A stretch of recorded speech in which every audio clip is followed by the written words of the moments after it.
Eu nunca te amei. Ele disse isso com a mala já meio fechada, sem olhar para mim, ajeitando uma camisa que nem era boa o suficiente para levar.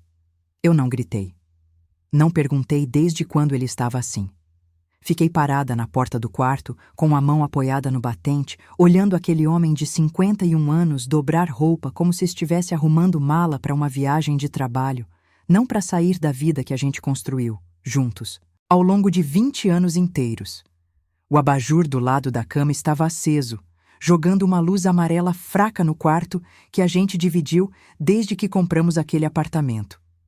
Lá fora, dava para ouvir o barulho de moto passando na rua, o ventilador de teto girando devagar, o zíper da mala arrastando pela borda de metal. Eram esses os sons que ficaram guardados na minha cabeça daquele dia. Não um grito, não um choro. Só o barulho comum de uma casa comum, no meio da coisa mais incomum que já me aconteceu. E foi só depois, quando ele já tinha ido, que eu abri uma caixa de papelão para separar as coisas dele que sobraram. E encontrei uma lata de biscoitos dinamarqueses, velha, amassada num dos cantos, escondida atrás dos livros de faculdade que ele nunca mais abriu. Essa lata guardava a prova de que ele tinha mentido 2 vezes. Uma vez agora, e uma vez, 20 anos atrás, quando escreveu tudo o que dizia sentir. Meu nome é Beatriz. Tenho 47 anos.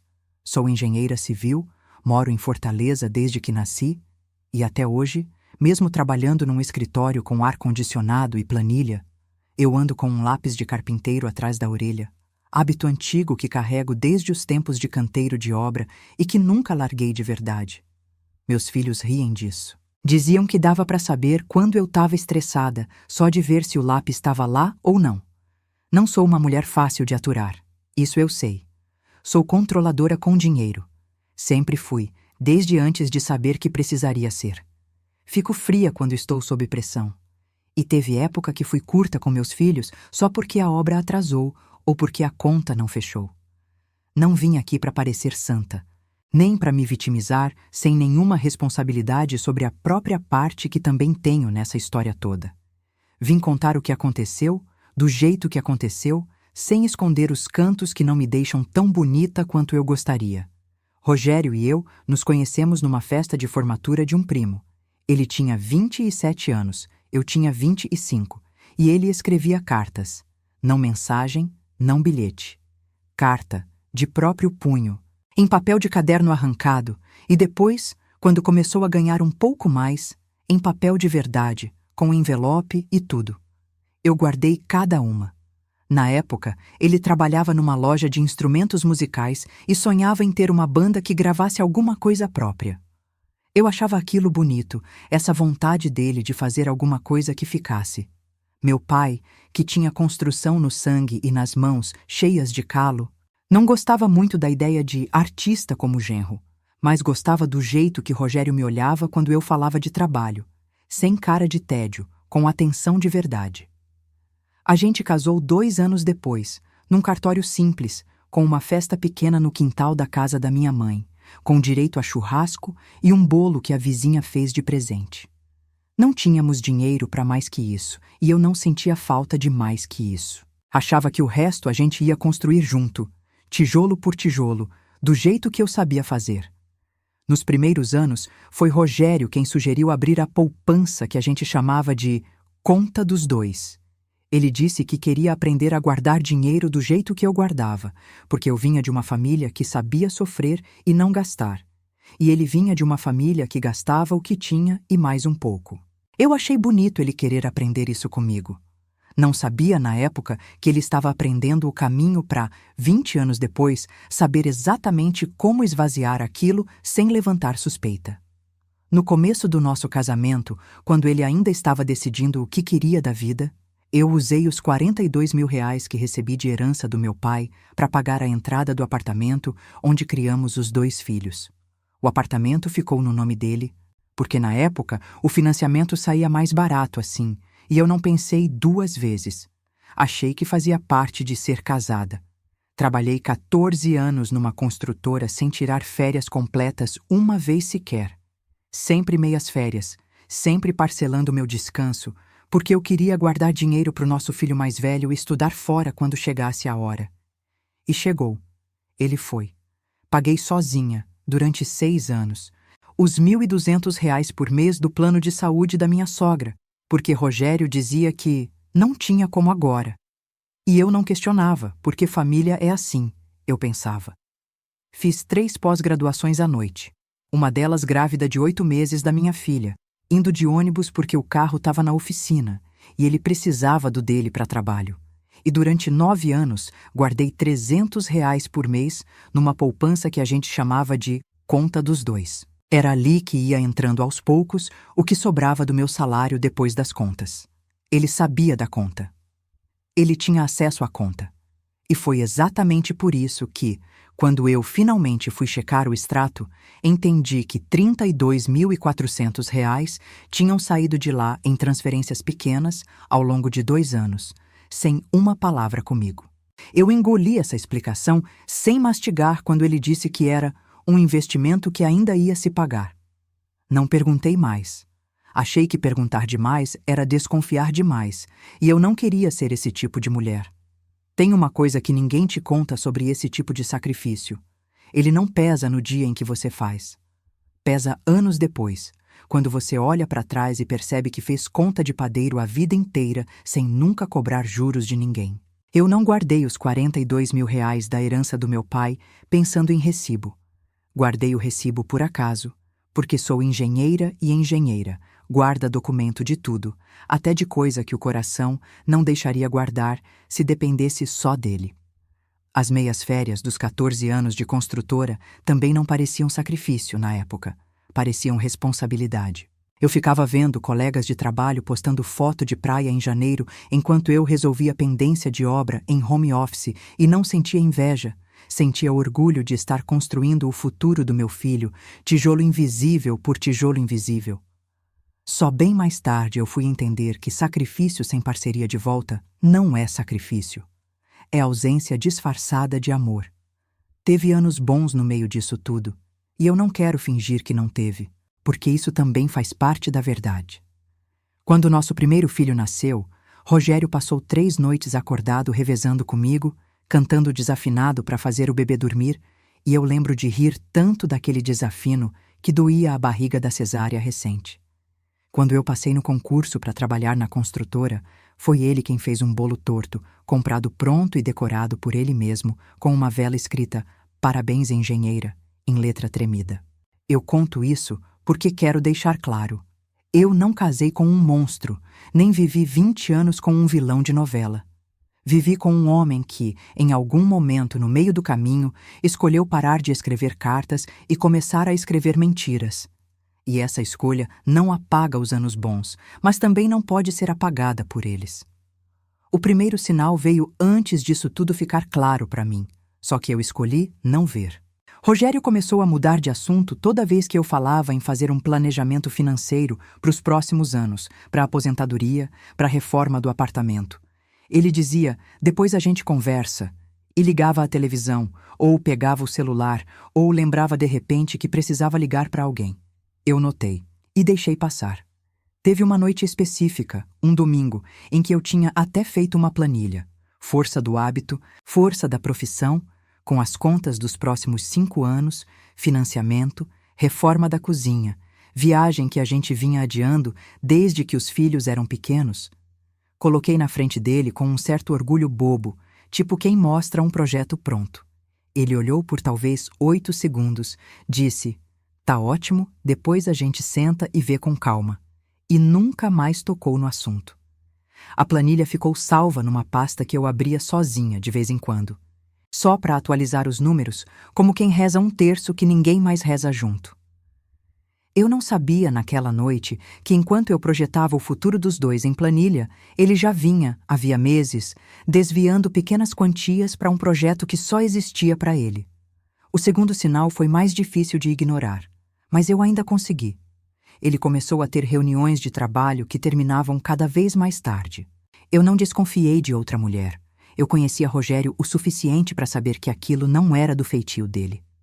O que eu não sabia era que aquelas reuniões tinham menos a ver com trabalho e mais a ver com um projeto pessoal dele que ele nunca tinha mencionado, guardado a 7 chaves, financiado com dinheiro que deveria ser nosso.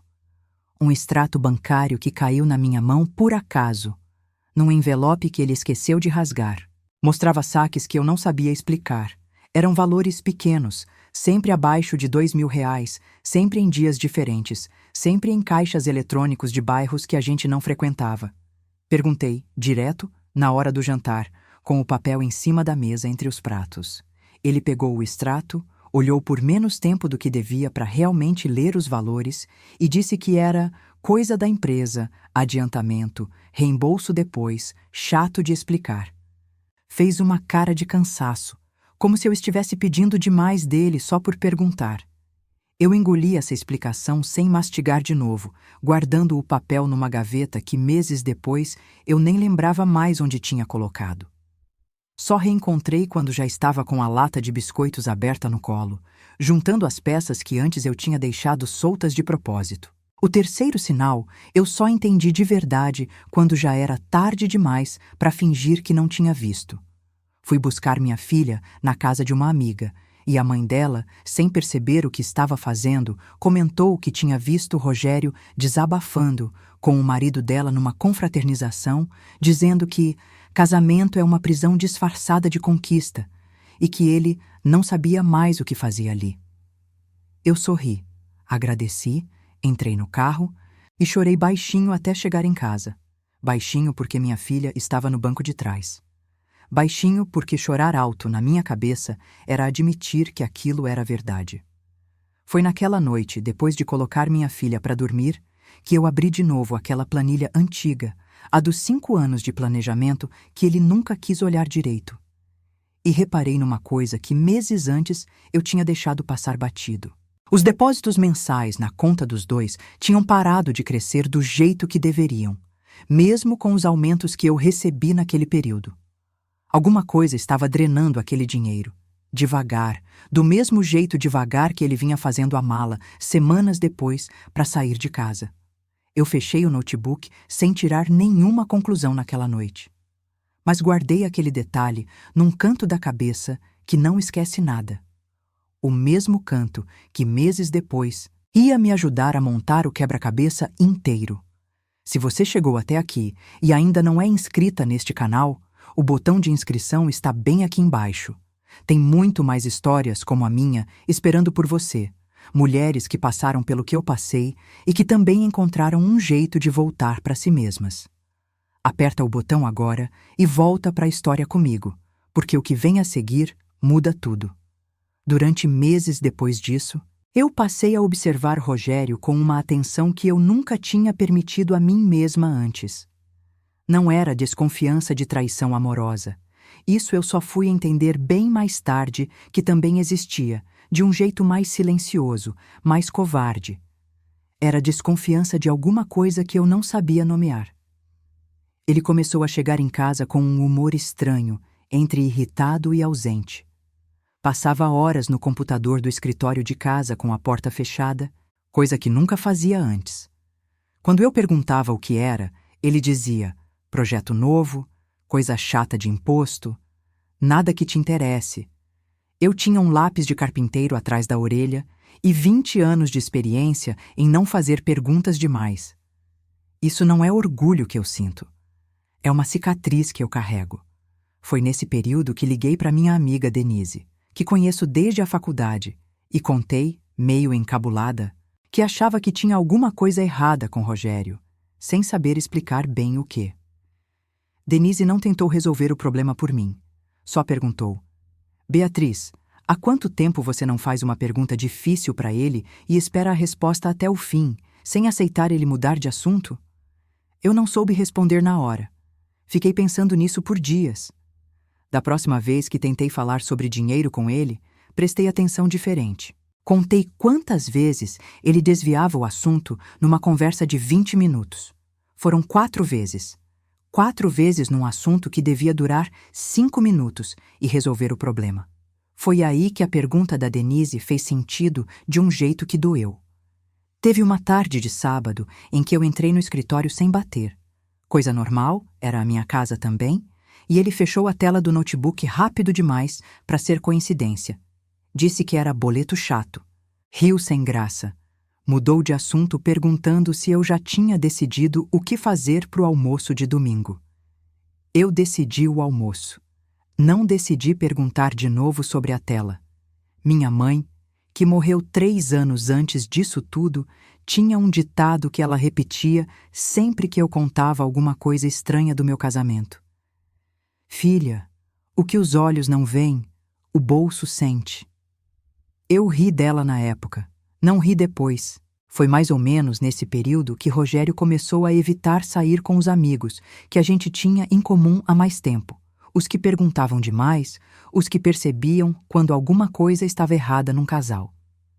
Passou a preferir os encontros só dele, com pessoas novas que eu nunca tinha ouvido falar antes, ligadas ao tal projeto que ele não queria explicar. Cada peça pequena, sozinha, não dizia nada. Era só quando eu juntava todas, meses depois, que o desenho aparecia inteiro, e por isso mesmo eu não consegui ver a tempo. Ninguém vê um quebra-cabeça de 1000 peças olhando para uma peça de cada vez.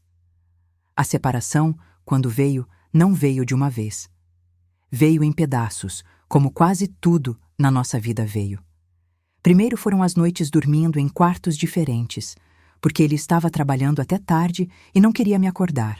Ele passou a dormir no quarto de hóspede com uma frequência que foi de 1 vez por semana, para quase todo dia, sempre com uma desculpa nova e cada vez mais curta, como se ele estivesse economizando até nas palavras que usava comigo. Nosso filho mais novo, que na época ainda morava em casa, perguntou uma vez, meio sem graça, se "tá tudo bem entre vocês". Eu disse que sim, que era só uma fase corrida no trabalho do pai. Menti pro meu filho antes mesmo de admitir a verdade para mim mesma.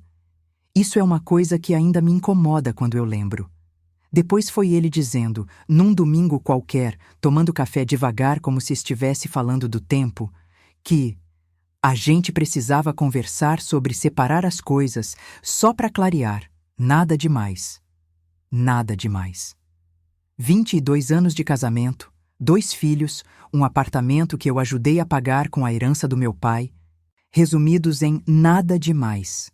Contamos pros filhos juntos, sentados na sala, do jeito mais calmo que 2 adultos conseguem fingir. Meu filho mais velho, já morando fora, recebeu a notícia por chamada de vídeo e ficou uns bons segundos calado antes de perguntar só: "Vocês estão bem?" Pergunta que, curiosamente, nenhum de nós dois soube responder direito. Minha filha, mais nova, chorou baixinho, perguntou se ia ter que trocar de escola e eu disse que não, que a única coisa que ia mudar era o endereço do pai, não a rotina dela. Foi uma mentira pela metade.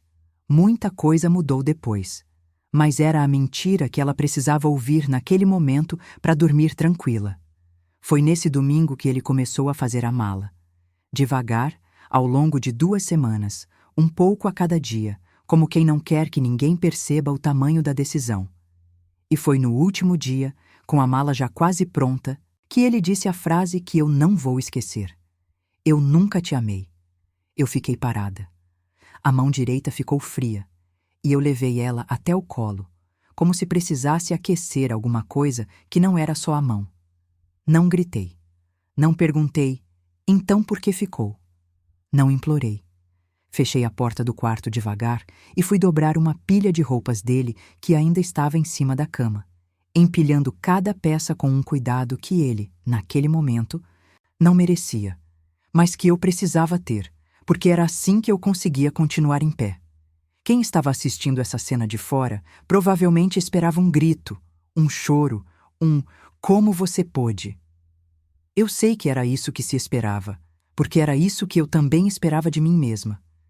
Mas o que eu fiz foi dobrar as roupas dele em silêncio, uma por uma, e colocar a pilha em cima da cama para ele levar. Minha lógica interna, naquele instante, era simples. Eu já tinha chorado baixinho no carro meses antes. Ali, na frente dele, eu não ia dar esse close para ninguém. Rogério, na verdade, pareceu esperar a explosão mais do que eu. Ficou parado alguns segundos depois de dizer a frase, olhando para mim como quem espera o roteiro de sempre. O grito, a acusação, talvez um prato quebrado. Quando viu que eu só continuava dobrando roupa, com uma calma que nem eu sabia de onde vinha, ele pareceu, por um instante bem curto, desconfortável com o próprio silêncio que tinha provocado. Como se a briga que ele preparou mentalmente durante semanas simplesmente não tivesse acontecido e ele não soubesse mais o que fazer com a mala já pronta na mão. Eu não fiz aquilo por orgulho, nem por frieza. Fiz porque, 20 anos guardando dinheiro numa lata, eu aprendi uma coisa sobre mim mesma. Minha dor sempre foi mais funcional em silêncio. Era no silêncio que eu conseguia pensar. E naquele momento eu precisava pensar mais do que precisava ser vista sofrendo. Foi depois que ele saiu, com a mala nas costas e um "eu ligo para combinar" dos meninos, que soou mais para desculpa do que para plano, que eu fui organizar uma caixa de papelão para separar o que sobrou dele na casa. Coisas velhas, papéis, livros de faculdade que juntavam poeira na estante mais alta do escritório. Foi ali, atrás de um livro de cálculo estrutural que ele nunca mais tinha aberto desde a formatura, que eu encontrei a lata. Uma lata de biscoitos dinamarqueses, azul, com o desenho já apagado de tanto tempo amassada de um lado. Eu lembrei dela na hora, do jeito que a gente lembra de cheiro de infância. Antes mesmo de processar a lembrança, o corpo já reage. Peguei a lata com as 2 mãos, sentindo o peso dela. Mais leve do que eu esperava, o que já era estranho, porque uma lata que guarda dinheiro não devia estar tão leve assim. Sentei no chão do escritório, encostada na estante, com a lata no colo, e fiquei alguns segundos só olhando para a tampa amassada antes de ter coragem de abrir. Era a lata onde eu guardava, escondido dele mesmo sendo a conta dos 2, o destino final, o dinheiro que ia sobrando antes de eu levar para o banco todo mês. R$ 300 de cada vez, ao longo de 9 anos, dobrados em notas pequenas até eu conseguir ir ao banco fazer o depósito. Ele sabia que a lata existia. Várias vezes me viu contando notas em cima da cama antes de guardar.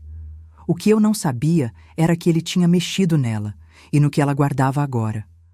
Abri a tampa devagar, com aquele barulho seco de metal que eu conhecia de cor. Não tinha dinheiro nenhum lá dentro. Tinha cartas.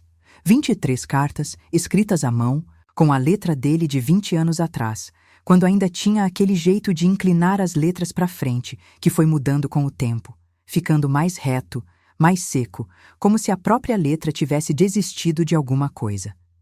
Eu li a primeira sentada no chão do escritório, com a lata aberta no colo. Ele escrevia sobre o barulho que meu riso fazia. Escrevia sobre como não conseguia dormir direito nas noites em que a gente brigava. Porque brigar com você dói mais do que brigar com qualquer outra pessoa, porque com você eu realmente quero ficar. Escrevia numa carta datada de 2 anos depois do casamento que se um dia eu disser que não te amo, não acredite, porque eu vou estar mentindo para mim mesmo antes de mentir para você. Eu li essa frase 3 vezes, devagar, como quem confere um número numa planilha que precisa fechar certo antes de seguir adiante. Fiquei sentada no chão frio do escritório por um tempo que eu não soube medir. A luz da janela foi mudando devagar, de laranja para cinza, e eu nem percebi, com a atenção presa naquele papel amarelado. Peguei a segunda carta.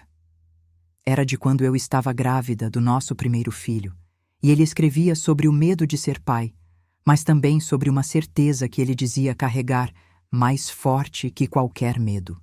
A certeza de que tinha escolhido a pessoa certa para atravessar aquilo junto. Peguei a terceira. Era mais curta, quase um bilhete, escrito depois de uma discussão boba sobre dinheiro. Sempre essa palavra rondando a gente desde o começo, em que ele pedia desculpa e terminava com uma frase que eu decorei sem querer. Você é o único lugar onde eu não preciso fingir que sei o que estou fazendo. Peguei uma quarta. Quase no fundo da pilha, escrita numa letra mais apressada, datada de um aniversário de casamento, o 10º, se a memória não me engana.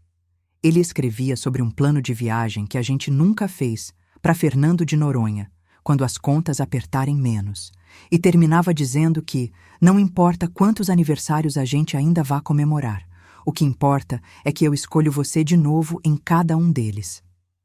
Nunca fomos a Fernando de Noronha. Passamos 14 aniversários depois daquele sem sair de Fortaleza, sempre com uma desculpa de dinheiro apertado. O mesmo dinheiro que, eu ia descobrir depois, estava sendo desviado aos poucos para outro sonho, sem mim. 23 cartas, 20 anos, e uma frase recente, dita de pé, com a mala na mão, tentando apagar tudo isso com 10 palavras que ele escolheu a dedo, sabendo exatamente o que estava fazendo. Minha mão direita, segurando aquele papel, começou a tremer de um jeito que eu não conseguia controlar. Levei ela até o colo, apertei contra a barriga como quem tenta estancar um sangramento que não sangra sangue de verdade, e fiquei ali, respirando, até o tremor passar. Só depois eu fechei a lata, devagar, e fui para a cozinha fazer o jantar das crianças, porque a vida, por mais que doa, não para para os seus filhos.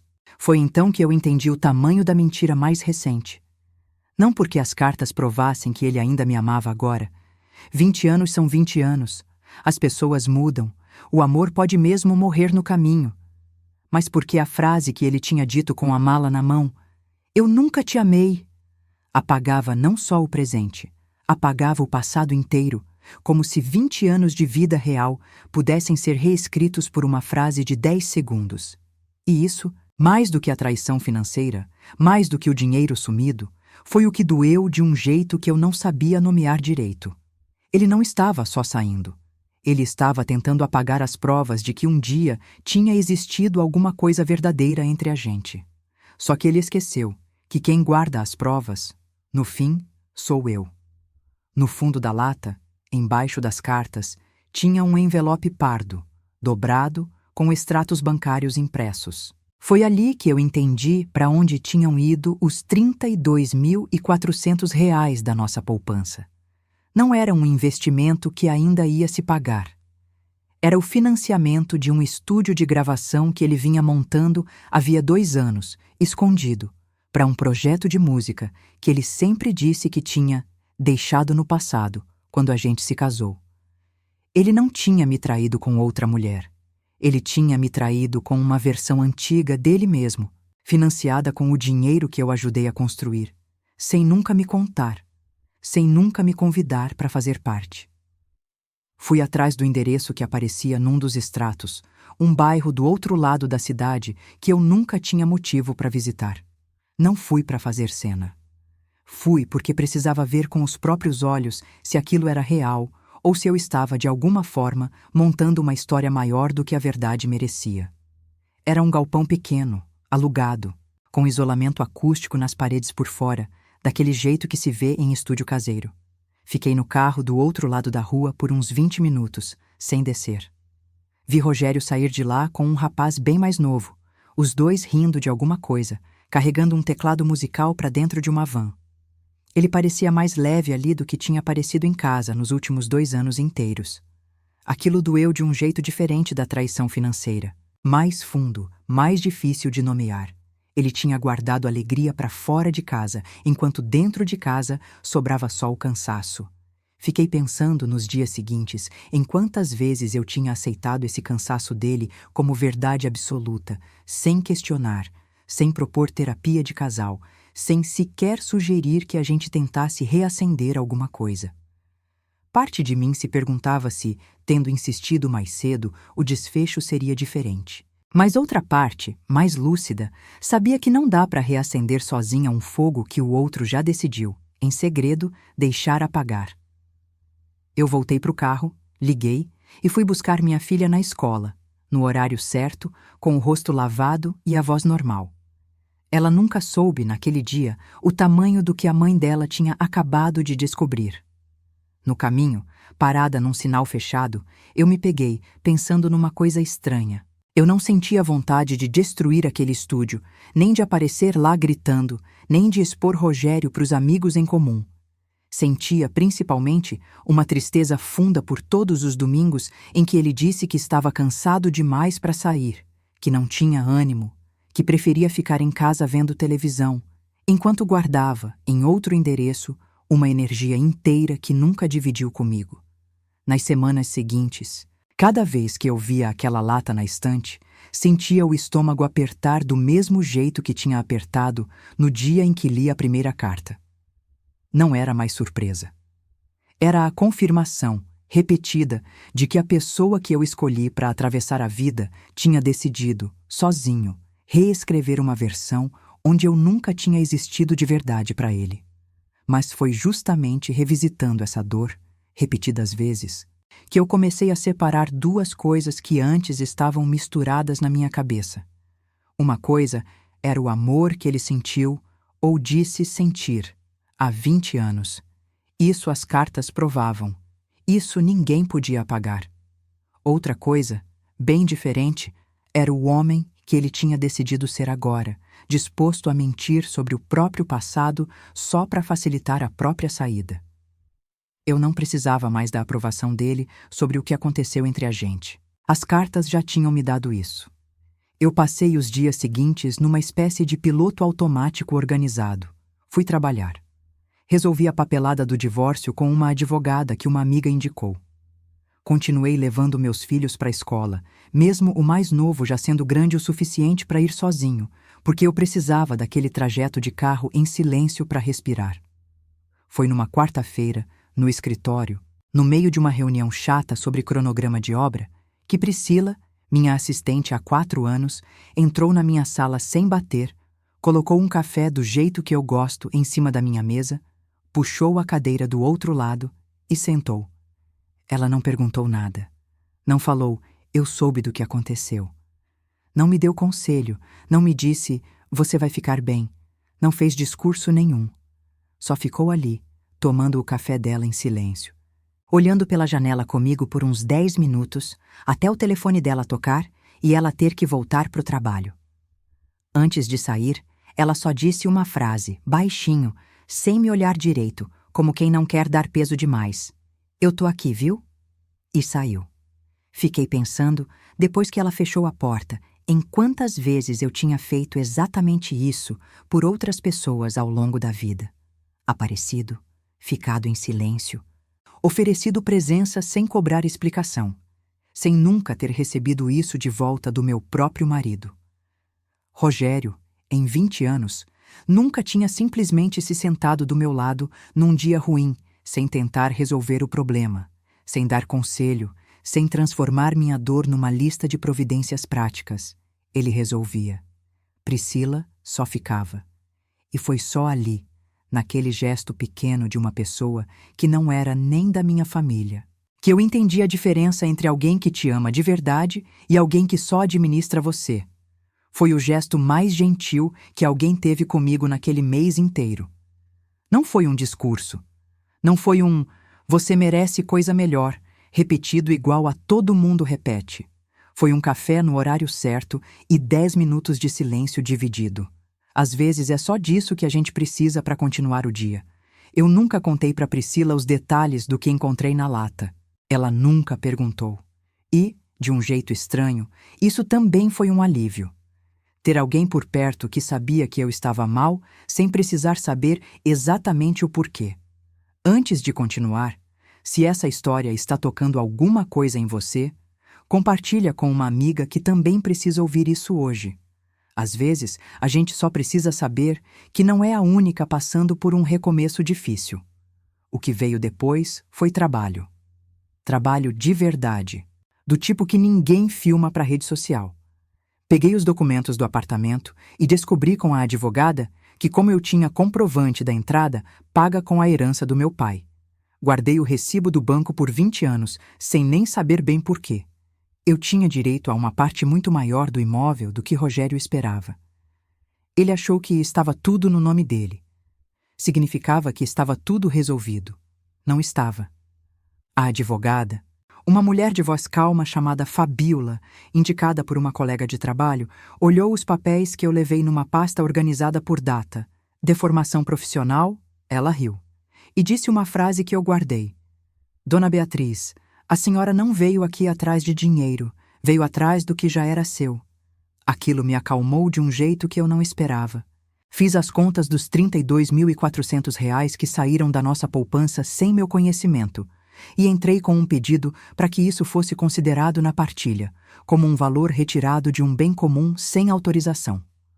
A advogada disse que era um caso forte, com provas bancárias e tudo, porque eu tinha guardado, sem saber que um dia precisaria, cada extrato dos últimos 2 anos numa pasta de e-mail. Rogério tentou negociar por fora, ligou dizendo que não precisava disso tudo, a gente pode resolver como gente grande. Eu respondi que gente grande não esvazia uma poupança de 9 anos escondido para financiar um projeto pessoal sem nunca contar para a parceira, e desliguei o telefone.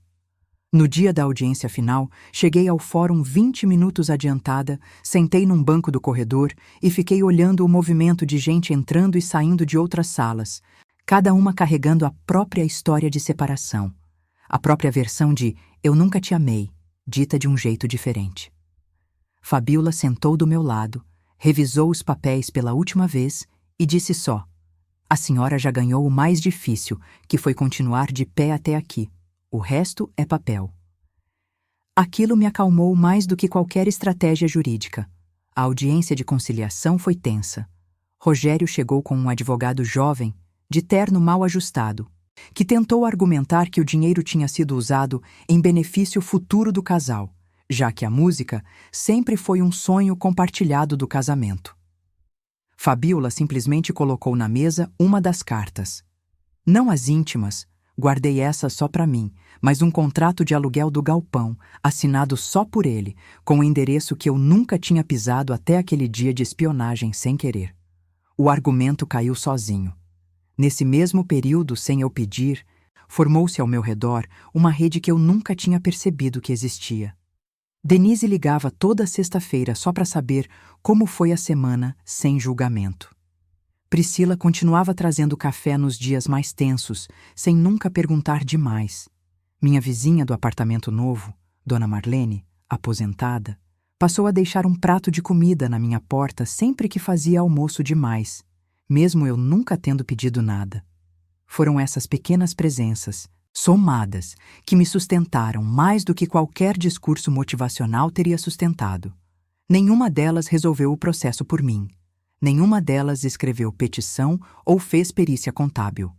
Mas foi o café da Priscila, o prato da Dona Marlene e as ligações de sexta da Denise que me deram energia para continuar acordando cedo, trabalhando direito e assinando papel atrás de papel sem desmoronar no meio do caminho.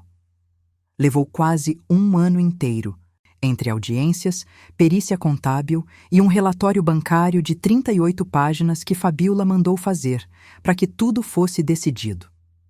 Durante esse ano, eu tive que aprender a lidar com um tipo de cansaço que engenheira nenhuma ensina em faculdade. O cansaço de provar, número por número, uma dor que já era óbvia para mim havia muito tempo. A perícia contábil, feita por um contador indicado pelo juiz, acabou revelando um detalhe que nem eu sabia. Rogério tinha contratado, 8 meses antes de me dizer que nunca me amou, um advogado especializado em divórcio, só para entender os próprios direitos, segundo o e-mail que a perícia recuperou. Ou seja, ele já vinha planejando sair havia quase 1 ano antes de dizer qualquer coisa para mim. A frase que pareceu impulsiva, dita com a mala na mão, tinha sido, na verdade, ensaiada com antecedência suficiente para contratar profissional. Isso, de um jeito estranho, me libertou mais do que doeu, porque significava que a mentira dele não era sobre um sentimento que morreu de repente. Era sobre uma saída planejada, calculada, e a frase "eu nunca te amei" tinha sido escolhida a dedo para fazer o processo de saída parecer mais fácil para ele, não para dizer a verdade sobre nós dois. Contei esse detalhe para Fabiola, esperando que ela usasse isso como mais um argumento no processo. Ela disse que sim, ia anexar, mas que o mais importante daquela descoberta não era jurídico, era pessoal. "Isso aqui não muda o valor que a senhora vai receber", ela disse, "mas muda a história que a senhora vai poder contar para si mesma depois. Guarda esse detalhe. Um dia ele vai pesar mais do que qualquer sentença." Ela tinha razão. Foi esse detalhe. mais do que o valor final do acordo, que me ajudou a dormir tranquila nas noites em que a papelada parecia interminável. No trabalho, quando os colegas mais próximos foram sabendo aos poucos do divórcio, a reação mais comum foi um misto de solidariedade e surpresa. Vocês pareciam tão certinhos. Ouvi mais de uma vez, frase que hoje eu escuto com outros ouvidos, sabendo que casamento nenhum de fora se vê por inteiro. Meu chefe direto, um homem de poucas palavras, só ajustou o meu cronograma de viagens durante os meses de audiência, sem eu precisar pedir, sem fazer disso um assunto de corredor. Às vezes o apoio mais útil é esse, silencioso, prático, sem holofote. Durante esse ano, eu aprendi a fazer sozinha coisas que sempre dividi com ele. Trocar registro de carro, decidir escola dos filhos sem consultar ninguém, assinar contrato de aluguel de um apartamento novo, menor, mas que era só meu, provisório enquanto o processo não terminava. Teve uma noite, uns 8 meses depois de tudo ter começado, em que eu quase liguei para ele. Não por saudade do que ele virou, por saudade de uma versão dele que eu tinha acabado de reler numa das 23 cartas, guardadas agora numa caixa separada da lata, num armário do apartamento novo. Fiquei com o celular na mão, o nome dele na tela, por quase 1 minuto. Não liguei. Guardei o celular. Peguei um copo d'água e fui dormir. Foi mais ou menos nessa época que eu entendi uma coisa sobre mim mesma. Eu não sou uma mulher que precisa de vingança para se sentir inteira de novo. Eu precisava, sim, que a verdade aparecesse. E ela apareceu, número por número, extrato por extrato, até formar um quadro que nenhum tribunal ia poder ignorar. Minha filha, que tinha só 15 anos na época, foi quem mais me segurou sem nem saber que estava fazendo isso. Ela continuava rindo das mesmas bobagens de sempre, continuava pedindo carona para a escola, continuava sendo, sem esforço nenhum, uma razão concreta para eu levantar da cama todo santo dia, mesmo quando a papelada do processo parecia não ter fim. Meu filho mais velho, do intercâmbio, mandava mensagem de voz quase toda semana, e numa delas disse uma frase que eu escrevi num post-it e colei no espelho do banheiro. Mãe, você construiu coisa demais para deixar alguém te convencer de que não valeu nada.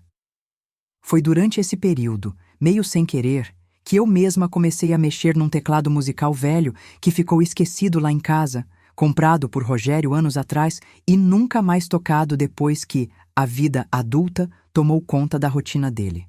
Comecei só apertando tecla por curiosidade boba, numa noite de insônia, e descobri que tinha um prazer estranho em aprender escalas simples sozinha, sem pressa, sem ninguém para impressionar. Não virei música, nem pretendo. Mas virou meu jeito de ocupar o silêncio da casa nova sem deixar que ele virasse peso. Tem uma ironia nisso que eu não deixo de notar. Ele escondeu de mim, durante 2 anos, um sonho musical financiado às escondidas com o nosso dinheiro. Eu, sem esconder de ninguém, sem gastar 1 centavo além do teclado velho que já estava parado em casa, encontrei no som de um acorde mal tocado uma paz que ele nunca me convidou para dividir. O acordo final saiu maior do que eu esperava. Recebi de volta, em valores corrigidos, o equivalente à minha parte da entrada do apartamento, mais os R$ 32.400 da poupança, num total que passou dos R$ 110 mil. Não foi vingança. Foi matemática. Foi o que sempre foi meu, voltando para o lugar de onde nunca devia ter saído. Enquanto o processo corria, eu não parei de trabalhar. Pelo contrário, joguei energia que eu não sabia que tinha dentro de mim numa licitação grande, de um conjunto habitacional na periferia da cidade, projeto que eu vinha desenhando havia 2 anos e que sempre esbarrava em burocracia. Foi justamente naquele período mais difícil da minha vida pessoal que a licitação foi aprovada. E eu fui indicada para coordenar a obra inteira, a maior da minha carreira até então. Na inauguração, com o sol forte de Fortaleza batendo na placa nova, uma senhora que ia morar num dos apartamentos do conjunto veio até mim, sem saber que eu era a engenheira responsável, só agradecer à empresa por ter feito um projeto com cara de gente, não só de número. Eu disse que era eu quem tinha desenhado aquilo, e ela me abraçou, emocionada, dizendo que era a primeira casa própria da vida dela, aos 53 anos. Eu chorei ali, na frente de gente que nunca tinha visto antes. Um choro completamente diferente do choro baixinho no carro meses atrás. Era choro de coisa boa, coisa que eu tinha construído com as próprias mãos, sem precisar de aprovação de mais ninguém. Rogério, quando soube pelos filhos, comentou que sempre soube que você ia longe. Eu não respondi. Não precisava mais da aprovação dele nem para chorar, nem para vencer. Com esse dinheiro do acordo, mais o aumento que veio junto com a coordenação da obra, mais o que eu já tinha guardado sozinha nos últimos meses, dei entrada num apartamento novo, num bairro que eu sempre gostei, mas nunca tinha coragem de morar sozinha, achando caro demais para só eu. Esse apartamento está no meu nome, só no meu. Antes de eu continuar, deixa eu voltar num detalhe pequeno que eu não contei ainda. No dia em que assinei o contrato do apartamento novo, eu levei a lata de biscoitos comigo. Não as cartas. As cartas eu guardei separado, num lugar só meu, porque decidi que elas contam uma história que também é minha, não só dele. Mas a lata, vazia agora, ficou na estante da sala nova, do jeito que estava antes, só que dessa vez guardando outra coisa. Uma cópia do contrato do apartamento, assinado só com o meu nome. O mesmo objeto que um dia guardou o dinheiro que ele levou escondido. Hoje guarda a prova de que eu reconstruí sozinha o que era meu por direito. Levei 3 fins de semana para deixar o apartamento novo do jeito que eu queria. Pintei a parede da sala eu mesma, de um verde que Rogério nunca teria deixado eu escolher. Ele achava escuro demais, difícil de combinar, e que hoje é a primeira coisa que qualquer visita comenta quando entra. Escolhi cada móvel, pensando só no que eu gostava, sem consultar gosto de mais ninguém, coisa que eu não fazia desde antes de casar. Comprei uma estante nova, de madeira maciça, bem diferente da estante de fórmica que a gente tinha no apartamento antigo.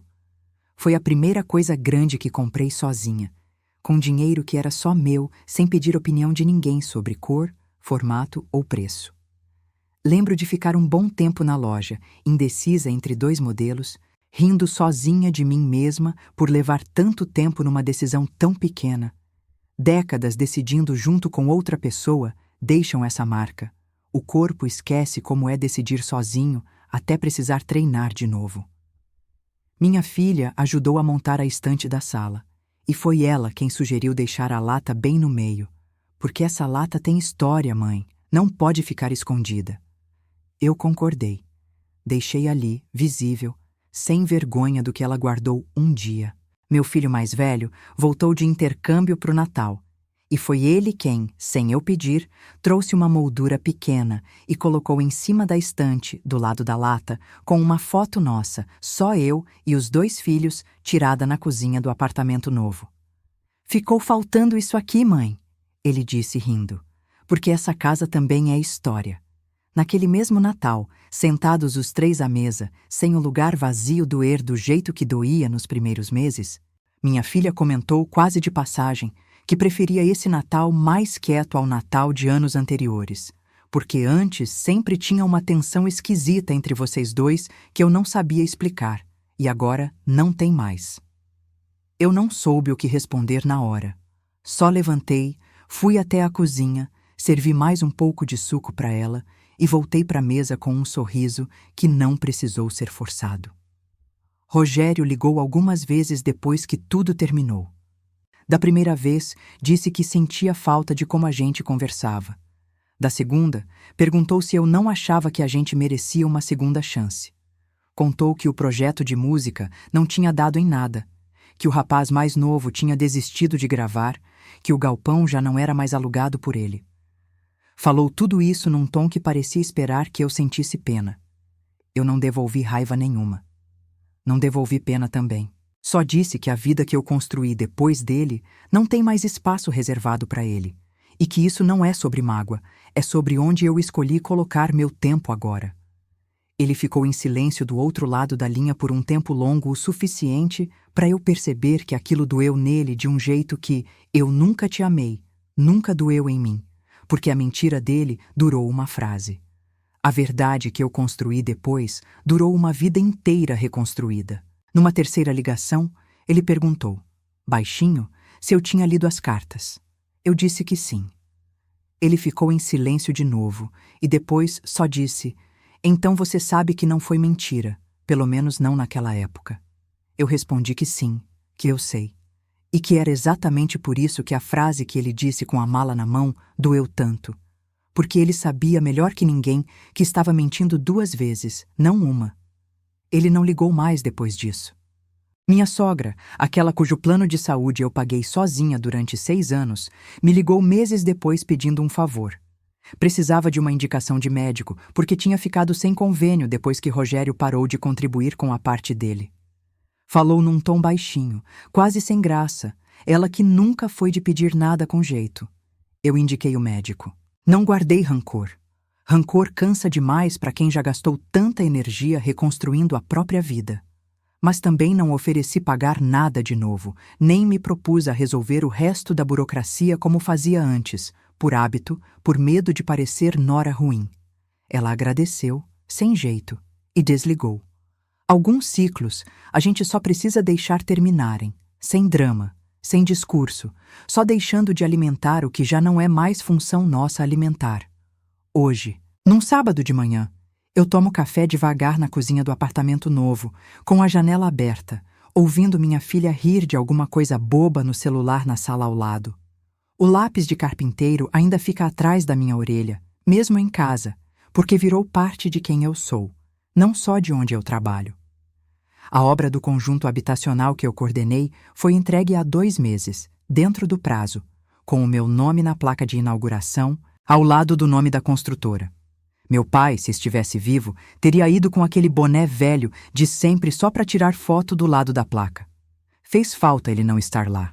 Mas os R$42 mil que ele me deixou, de um jeito redondo e quase poético, voltaram para mim através de um apartamento que hoje é só meu, comprado com o dinheiro que sempre foi meu por direito.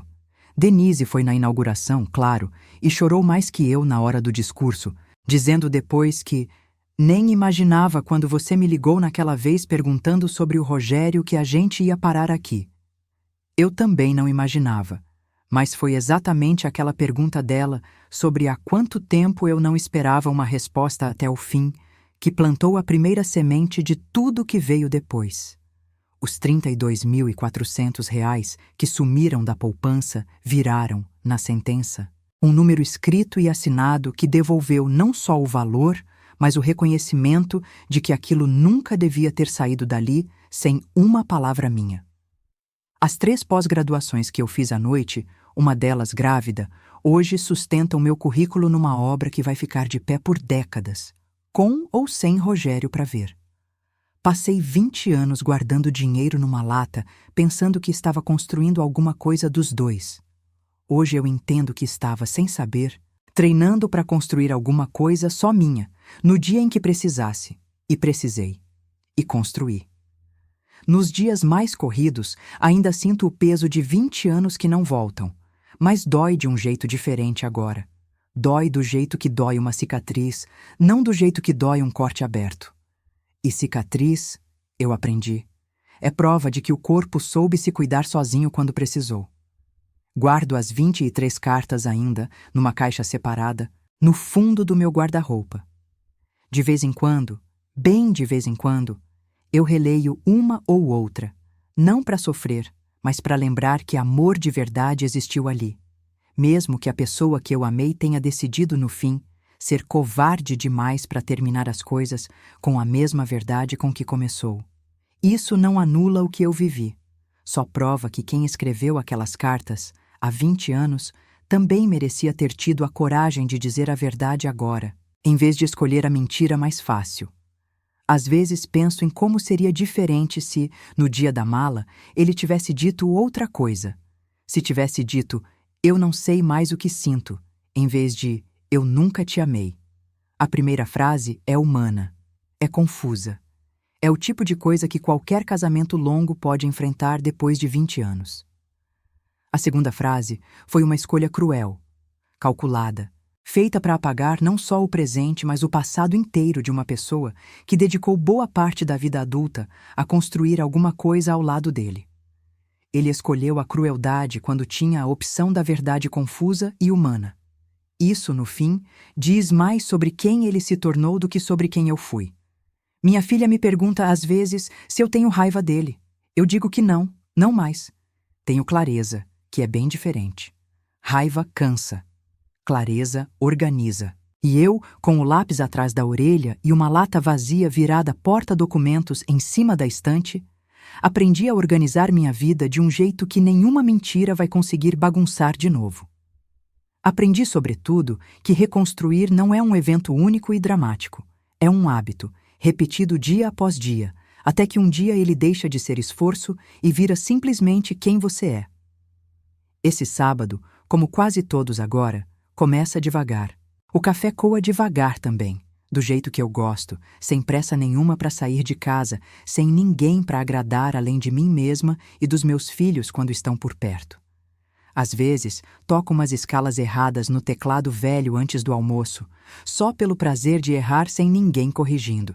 Às vezes, só fico sentada olhando para a lata em cima da estante, pensando em como um objeto tão pequeno guardou, ao longo de 20 anos, tanto dinheiro escondido, tanta mentira. E, no fim, tanta prova do contrário também. Hoje ela guarda um contrato assinado só com o meu nome. E isso, para mim, já é o bastante. Se você também já reconstruiu do zero, depois de descobrir que a pessoa que você amou por anos mentiu sobre o próprio amor que sentia, me conta aqui embaixo, nos comentários, qual foi o seu primeiro passo. Eu quero muito saber. E se essa história chegou até você hoje, saiba que ela não termina aqui, porque a sua também não precisa terminar do jeito que alguém tentou fazer você acreditar. Se tem uma coisa que esses 2 anos me ensinaram, é que ninguém tem o poder de reescrever o passado de outra pessoa só porque quer facilitar a própria saída. As cartas existiram. O amor delas existiu, real, datado, com a letra dele de próprio punho provando isso. O que ele fez depois, mentir sobre esse amor para tornar mais fácil ir embora, foi escolha dele, não apagamento da minha história.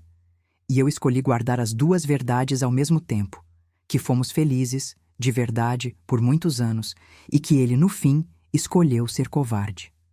As 2 coisas cabem dentro de mim.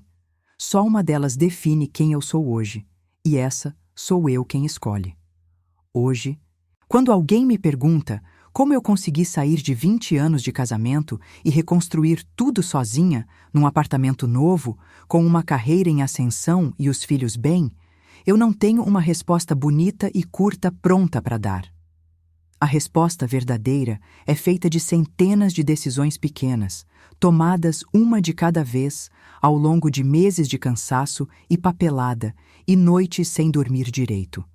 Não teve um momento único de virada. Teve um acúmulo de escolhas de continuar, uma atrás da outra, até que um dia eu percebi que já tinha atravessado.